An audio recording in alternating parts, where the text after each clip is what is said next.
Financial markets పై పట్టు సాధించాలనుకునే వాళ్ళు Revanth conduct చేసే వెబినార్ కోసం ఈ నెంబర్ కి కాల్ చేయండి.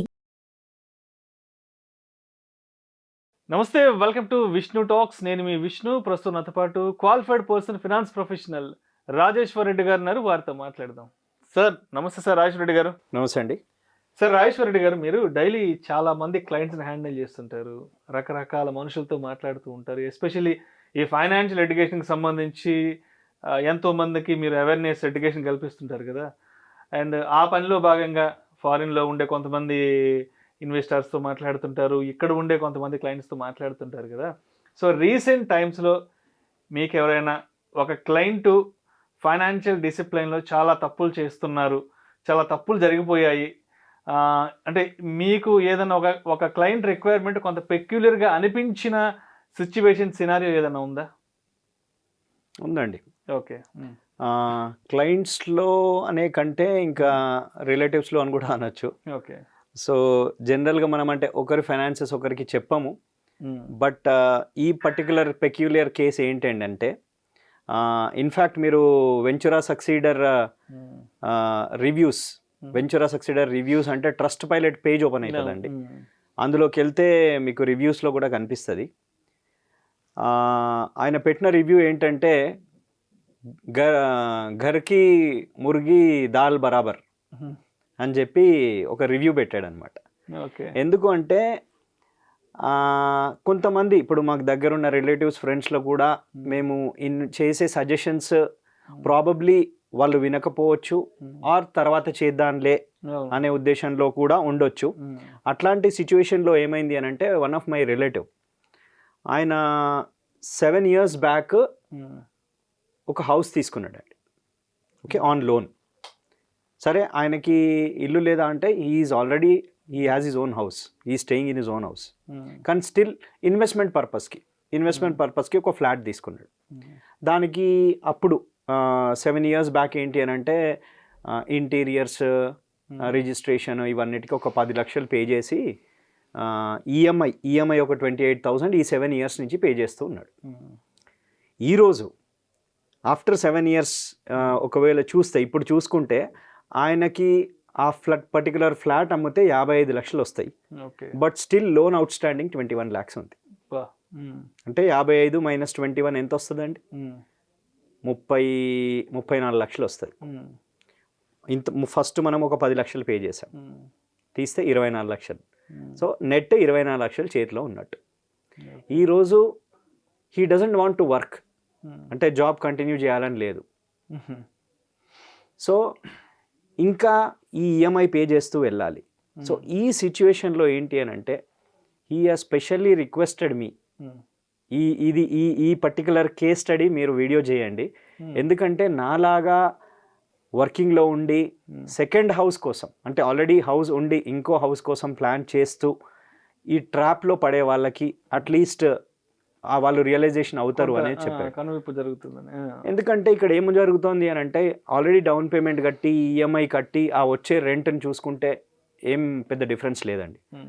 సేమ్ ఒకవేళ ఆయన ఎంఎఫ్కి పోయి ఉంటే, ఇది నేననేది కాదు, ఆయన ఈ రీసెర్చ్ చేసి ఈ 7 yearsలో మళ్ళీ రీసెర్చ్ చేసి ఇది ఎందుకు నేను ఇట్లా అయింది, ఇంకెక్కడైనా పెడితే ఎలా ఉండేది, ఇవన్నీ చేసినప్పుడు సొల్యూషన్ ఏం దొరికింది అని అంటే అదే 10 లక్షలు మ్యూచువల్ ఫండ్ స్కీమ్లో పెట్టేసి ఆ 28,000 ఈ 7 ఏళ్ళు సిప్ కడుతూ వస్తే the total was around 60 lakhs అండి. అంటే సేమ్ ఇన్వెస్ట్మెంట్ ఇన్స్టెడ్ ఆఫ్ ఆ ఫ్లాట్లో ఇక్కడ ఎంఎఫ్లో పెడితే 60 lakhs వచ్చేది. ఈరోజు 60 lakhs కనుక నాకు మ్యూచువల్ ఫండ్లో కార్పస్గా ఉంటే నేను దాని నుంచి అరౌండ్ 7% వరకు విత్డ్రాల్ చేయొచ్చండి. 60 lakhsకి 7% అంటే 4.2 lakhs, అంటే దగ్గర 35,000 ఎవ్రీ మంత్ వస్తూ ఈ 60 lakhs కూడా గ్రో అయ్యేది. దాన్ని ఎస్డబ్ల్యూపీ అంటాం. అంటే ఈ 7 years అయితే లాస్ అయిందండి. నేను ఇక్కడ చెప్పొచ్చేది ఏంటంటే ఒక పర్టికులర్ ఇండివిజువల్ వర్కింగ్ లైఫ్లో when he starts working at say 27, 28 up to 60, ఒక 25 to 30 వర్కింగ్ ఏజ్లో 7 years అంటే 25% ఆఫ్ హిజ్ వర్కింగ్ లైఫ్ అది పోయింది. దాన్ని మనం బ్యాక్ తీసుకురాలేం. ఈ 7 yearsలో you would have create 50% of his wealth. ఆయన రిటైర్మెంట్కి అవసరమయ్యే 50% ఆఫ్ వెల్త్ క్రియేట్ చేసే ఛాన్స్ ఉండేది. సో అందుకని స్పెసిఫిక్గా ఇది చెప్తున్నా. ఒకవేళ ఎవరైనా సరే ఇదంటే సెకండ్ హౌస్కి ఇది అసలే వర్తించదండి. బట్ అట్లీస్ట్ ఫస్ట్ హౌస్కి ఎవరైనా ఈ ప్లాన్ చేస్తున్నప్పుడు ఒక హౌసింగ్ లోన్ తీసుకొని దాన్ని 20 ఏళ్ళు అలాగే కడుతూ వెళ్ళాలి అని అంటే చాలా పెయిన్ఫుల్గా ఉంటుందండి. ఫస్ట్ 1-2 ఇయర్స్లో అంత బాగానే ఉంటుంది. మెల్లిగా ఇల్లు పాత అవుతున్న కొద్దీ ఈ లోన్ అయితే పాత కావాలి, అది నడుస్తూనే ఉంటుంది, ప్రిన్సిపల్ ఎక్కువ తగ్గదు, మన ఇంట్రెస్ట్ రేట్స్ చేంజ్ అయినప్పుడు ఈఎంఐలు పెరుగుతాయి, లేకపోతే టెన్యూర్ పెరుగుతుంది. సో వీటన్నిటికీ సొల్యూషన్ ఏంటంటే, if in case it is your first house, second హౌస్కి అసలు వద్దంటున్నానండి. సెకండ్ హౌస్కి don't treat that as an investment option. But first హౌస్కి ఎవరైనా చేసినప్పుడు కూడా ఇట్లాంటి సిచ్యువేషన్ ఫేస్ చేయొద్దు అంటే, ఏదైతే ఈఎంఐ కడుతున్నారో సమ్ ఎక్స్ అమౌంట్ అనుకుందామండి, సో 30,000 ఈఎంఐ కడుతున్నారు అనుకుందాం. 30,000 ఈఎంఐ కడుతున్నప్పుడు అందులో ఒక 25%ని పక్కకు పెట్టేసేయండి. 25% పక్కకు పెట్టి మీరు ఎస్ఐపి ఫామ్లో ఎంఎఫ్లో పెడుతూ ఉంటే బై 10th ఇయర్, 20 ఇయర్స్ కనుక హోమ్ లోన్ తీసుకుంటే 10th ఇయర్ వరకు ఎంత అవుట్ స్టాండింగ్ ఉందో that out standing is created in this SIP. Okay, 10 ఇయర్స్లో.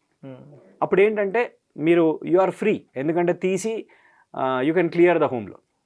అదర్వైజ్ దాని నుంచి ఎస్డబ్ల్యూపీ యూజ్ చేసుకోవడము, ఇవి ప్రాబబ్లీ కొన్ని కేసులో వీడియోస్ చేసినామండి. బట్ స్పెసిఫిక్ ఈ ఇన్స్టెన్స్లో, సో ఇక్కడ మనం అబ్జర్వ్ చేసేది అంటే, ఆయన నన్ను రిక్వెస్ట్ చేసి ఏమేం పాయింట్స్ చెప్పమనేది చెప్తున్నాను. Specially for working professional, newly కొత్తగా కెరియర్ స్టార్ట్ అయిన వాళ్ళు అప్పుడే ఇమీడియట్గా హౌస్ లోన్కి వెళ్ళకండి. First of all plan your retirement. ఎందుకంటే అండి, ఒక కొత్తగా కెరియర్ స్టార్ట్ చేసిన ఇండివిజువల్ ఒక పేజ్లో ఒక లిస్ట్ డౌన్ చేసుకుంటే ఏమేమి ఫ్యూచర్ ఫైనాన్షియల్ రెస్పాన్సిబిలిటీస్ ఉన్నాయి, ఒక మ్యారీడ్ ఇండివిజువల్ అయ్యి ఉండి పిల్లలు ఉండి ఇట్లా ఉంటే, పిల్లల ఎడ్యుకేషన్ ఒకటి ఉంటుంది, వాళ్ళ మ్యారేజ్ ఎక్స్పెన్సెస్ ఉంటుంది, రిటైర్మెంట్ ఉంటుంది, హౌస్ ఉంటుంది, కార్ ఉంటుంది, హాలిడే ఉంటుంది, రిటైర్మెంట్ ఉంటుంది. ఇవన్నిట్లో మీరు అబ్జర్వ్ చేస్తే ప్రతి దానికి లోన్ ఫెసిలిటీ ఉందండి. ఎడ్యుకేషన్కి లోన్ ఉంది, మ్యారేజ్కి లోన్ వస్తుంది, కార్కి లోన్ వస్తుంది, హౌస్కి లోన్ వస్తుంది, హాలిడేకి కూడా లోన్ వస్తుంది. రిటైర్మెంట్ ఒకటి, దానికి లోన్ రాని గోల్ ఏది అంటే రిటైర్మెంట్. సో ఫస్ట్ ప్రిఫరెన్స్ రిటైర్మెంట్కి ఇవ్వండి. నాకు 25 ఏళ్ళు ఉంది, 30 ఏళ్ళు ఉంది, టైం ఉంది అని చూడకుండా మనకు కంపౌండింగ్ ఎఫెక్ట్లో with small amounts you can create huge wealth. So first రిటైర్మెంట్కి ఇచ్చిన తర్వాతనే ఈ లోన్స్కి వెళ్ళండి. లోన్లో కూడా we have specific thumb rules. మీ ఇన్కంలో 35%ని దాటకుండా ఉండాలి మీ లోన్ ఈఎంఐస్. ₹1,00,000 మీరు ఇన్కమ్ ఉంటే 35,000 కంటే ఎక్కువ మీ ఈఎంఐలు ఉండకూడదు.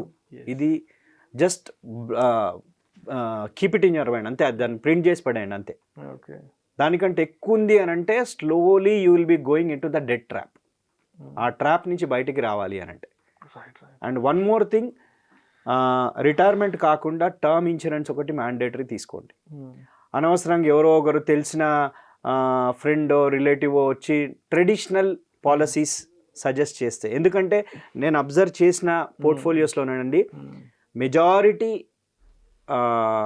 పర్సంటేజ్ ఆఫ్ ఎక్కడ వెళ్తుంది ఇన్కంలోది అంటే ఎయిదర్ హోమ్ లోన్ ఈఎంఐ లేకపోతే ట్రెడిషనల్ ప్లాన్స్. ఈ రెండిటి వల్ల ఏమవుతుంది అని అంటే, మీ సర్ప్లస్ తగ్గిపోయి మీకు ఇన్వెస్ట్మెంట్ చేసుకునే ఛాన్స్ లేక మీరు అన్ని లేట్గా స్టార్ట్ చేసి ఆ కాంపౌండింగ్ ఎఫెక్ట్ని మిస్ అవుతున్నారు. సో ఈ 2 కేసులలో ట్రెడిషనల్ ఇన్సూరెన్స్ ప్లాన్స్కి ఎంత ప్రీమియమ్స్ పోతున్నాయి, హోమ్ లోన్ ఈఎంఐకి ఎంత పోతుంది, ఈ 2 జాగ్రత్తలు తీసుకుంటే ఆటోమేటిక్గా యూ విల్ ఫైండ్ సర్ప్లస్ అండి. Right. Thank you sir. Thank you so much Rajeshwar Reddy గారు. ఆల్రెడీ ఒక ఇల్లు ఉండగా 2వ ఇల్లు కొనాలి అన్న ఆలోచనలో ఉన్నవాళ్ళు మరి ఎటువంటి అంశాలను తప్పనిసరిగా పరిగణలోకి తీసుకోవాలి అనే అంశం గురించి చాలా చక్కగా మీ అనాలిసిస్ తెలియజేసి thank you so much sir. నమస్తే.